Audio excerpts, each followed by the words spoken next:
தெரியுமா உனக்கு? 2000 வருஷமா நம்ம கிட்ட இருந்து திருடந்த திருப்பி வாங்குறதுக்கு பேர் தான் ரிசர்வேஷன்.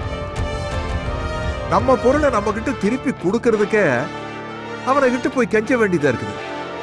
நியாயப்படி பார்த்தா அவனுங்களே கொடுக்கிற அளவுக்கு 4 அப்பி இருக்கும். நம்மளை படிக்க கூடாதுன்னு சொல்றான், கருவறைக்குள்ள போக கூடாதுன்னு சொல்றான், பிற்படுத்தப்பட்டவன் சொல்றான், தாழ்த்தப்பட்டவன் சொல்றான். இதையெல்லாம் கேட்டுக்கிட்டு நம்ம ஏன் மூடிட்டு இருக்கோம் தெரியுமா? கடவுள், த இமேஜினரி ஐடியாலஜி. இதை ஸ்ட்ரெயிட்டா நம்ம மூஞ்சிக்கு நேரா சொன்னா நெஞ்சு மேல எட்டி விரிப்பும் இல்ல. அதுக்காகத்தான் சப்போர்ட் கடவுள் வச்சிருக்கு. அதனால்தான் கடவுளை பெரியார் மறுக்கிறாரு.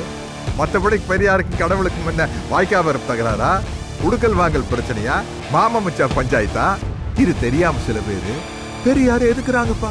அதுவும் அவரு கைத்தடியை பிடிச்சே மேல வந்துட்டு கைத்தடியில அடி வாங்கினவன் எடுத்தா பரவாயில்ல, இவன் எதுக்குறான்?